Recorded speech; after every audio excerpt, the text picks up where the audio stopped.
Olá, boa tarde a todos. Bem-vindos a mais um treinamento. Hoje nós falaremos sobre os cursos de MBA em gestão. Estou aqui com os professores da Anhanguera, e eu preciso que todos vocês, porque nós vamos ter um controle rigoroso hoje das presenças.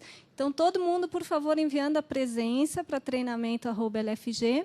E também aproveitem aí, se tiverem dúvidas, né, questionamentos, sugestões, críticas, estamos aqui para melhorar e ouvi-los também. Então, por favor, nos envie. No finalzinho, nós responderemos as perguntas. Bom treinamento a todos. Seja bem-vindo, professor Falcão. Muito obrigado, muito obrigado. É sempre um prazer estar com vocês, conversando, falando um pouco para a rede sobre os cursos de pós-graduação na área de gestão. Mas uma das coisas que tem preocupado a gente bastante é o que está acontecendo com o mundo, o que está acontecendo aqui com o Brasil. E antes que os professores entrem e falem sobre os cursos, eu gostaria muito de conversar com vocês sobre esse assunto chamado crise.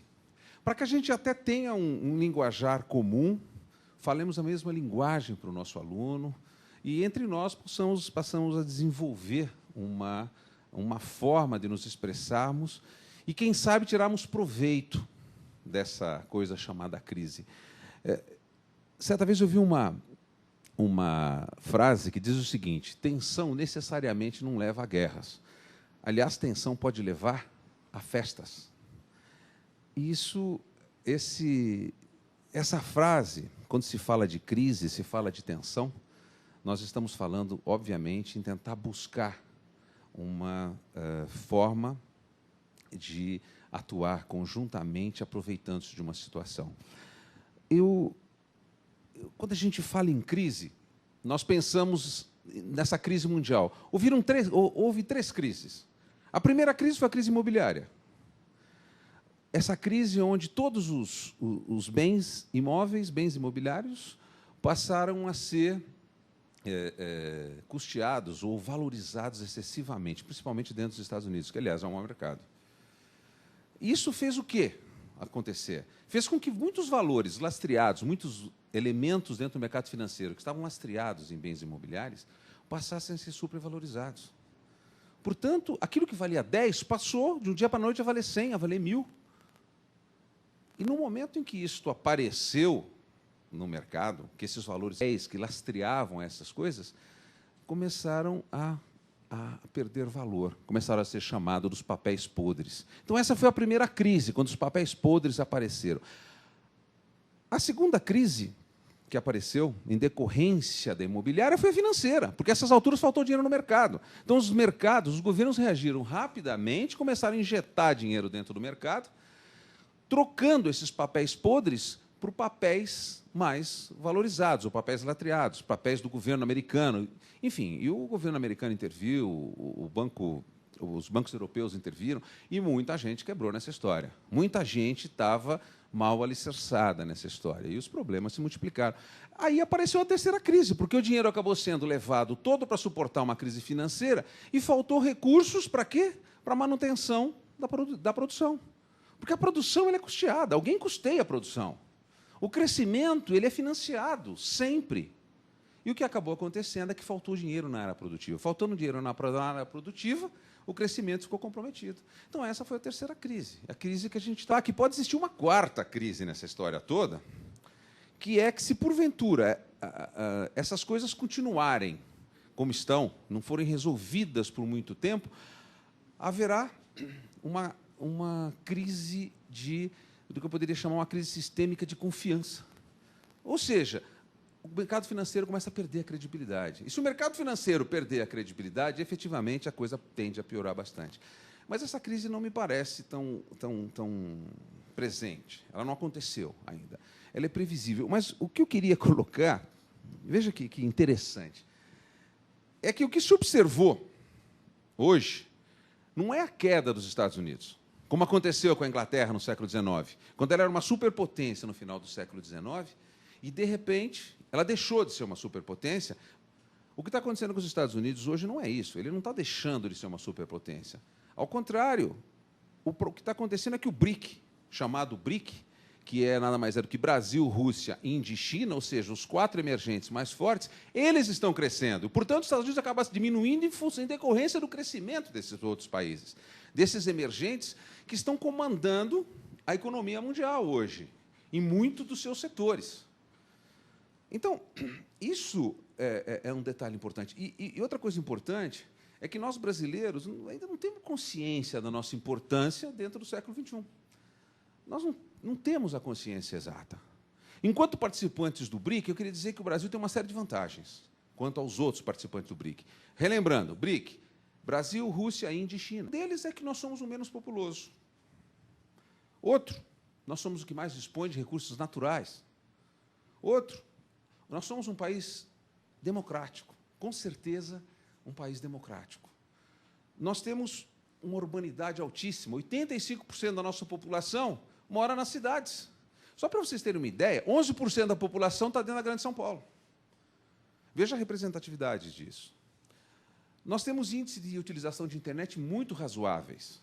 Números como 156 utilitários a cada 1.000 habitantes. É um número bastante expressivo. Nós temos celulares, 462 celulares para cada 1.000 brasileiros. É um número bastante alto também. 93% do povo brasileiro tem televisão. O índice de alfabetização é bastante razoável, quando se considera em 89%, isso medido em 2005. Eu estou levantando uma série de coisas aqui, uma série de afirmações, para a gente desenhar um pouco o quadro brasileiro, mas nós temos uma tolerância muito grande pelo diferente. O que é o diferente? O diferente é aquilo que cai de paraquedas dentro do país e deve ser utilizado por alguém ou por alguma instituição. E nós, brasileiros, temos bastante facilidade em utilizar o diferente. O que mais? Aceitação à globalização. 72% de nós, brasileiros, aceitamos a globalização sem muita dificuldade. Nós apoiamos multinacionais. Nós temos muito menos problemas com aquilo que é estrangeiro. O brasileiro aceita isso. E nós temos, além disso, pesquisa científica. Acreditem, o Brasil tem 15º lugar em produção de artigos científicos. Em 1996, nós representávamos 0,2% da produção mundial. Agora, em 2007 para 2008, nós passamos de 2%. Isso é um crescimento bastante grande. Qualquer coisa próximo de 10%, é só fazer conta. E nós crescemos isso em 10 anos. Bom, eu posso levantar um monte de outras coisas, mas a verdade é que tem desvantagens também. Aparecem as desvantagens. O Brasil também tem algumas desvantagens em relação aos outros componentes do BRIC, que são efetivamente aqueles países que estão hoje fazendo sombra para superpotências. Primeira coisa, e aí entramos nós. Qual é a primeira desvantagem que nós estamos observando? A primeira desvantagem é educacional. Problemas educacionais. Nós, brasileiros, temos deficiências muito grandes na área educacional. Isso é muito ruim, mas, entretanto, é o nosso business. É a nossa oportunidade. Essa desvantagem do Brasil passa a ser a oportunidade nossa. Vocês querem ver? A segunda desvantagem bastante grande é a desigualdade que existe. 10% da população detém 47% do PIB. Só o Estado de São Paulo arrecada 40% do imposto. Veja a quantidade de desigualdades que tem. Isso pode não ter muito a ver com a gente, mas o terceiro já tem de novo. O que é? Uma falta de política na retenção de talentos. Então, uma vez que aí nós ainda tenhamos os problemas educacionais e nós temos problemas de retenção de talentos por absoluta falta de possibilidade de investimentos dentro de áreas educacionais, dentro de áreas industriais, dentro de pesquisas para que os nossos talentos sejam retidos. E como quarto elemento, junto com todos os outros, eu poderia listar mais um monte deles, mas eu queria listar só mais um quarto, que é o chamado complexo de vira-latas. Isso Nelson Rodrigues escrevia isso muito bem, que nós brasileiros, de repente, entendemos que não somos melhores que os outros, e nós somos. Nós somos melhores. Por uma série de motivos que eu acabei de colocar aqui, nós temos uma série de elementos que nos colocam, no mínimo, em pé de igualdade com todo mundo. Então, precisamos terminar com esse complexo chamado complexo de vira-latas. Eu queria lembrá-los, portanto, que essa crise que se avizinha, essa tensão que nós vivemos, pode não levar a uma guerra, e sim a uma festa, se nós soubermos utilizar dentro do nosso projeto, dentro do business que nós todos hoje trabalhamos. Nós estamos falando em termos de Brasil, vocês todos estão espalhados pelo Brasil. Existem vários Brasis. Cada um de vocês conhece o Brasil que está. Vocês, ninguém melhor que ninguém melhor do que vocês, desculpe, conhece aquilo que vocês estão fazendo, aquilo que vocês estão vivendo.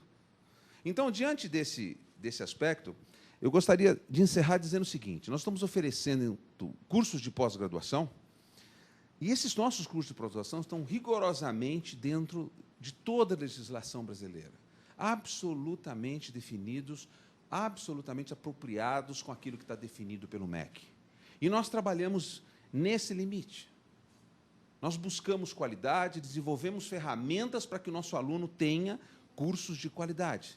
Nós trabalhamos com muito afinco no desenvolvimento de metodologias. Quando vocês viram os cursos de gestão entrarem no ar, vocês vão ter oportunidade de observar algumas inovações metodológicas, pedagógicas dentro do processo, as quais ainda não são vistas. É muito importante vocês procurarem se familiarizar com o curso de gerenciamento. O professor Ronaldo vai ter oportunidade de falar com vocês e vai mostrar para vocês que os cursos jurídicos são muito...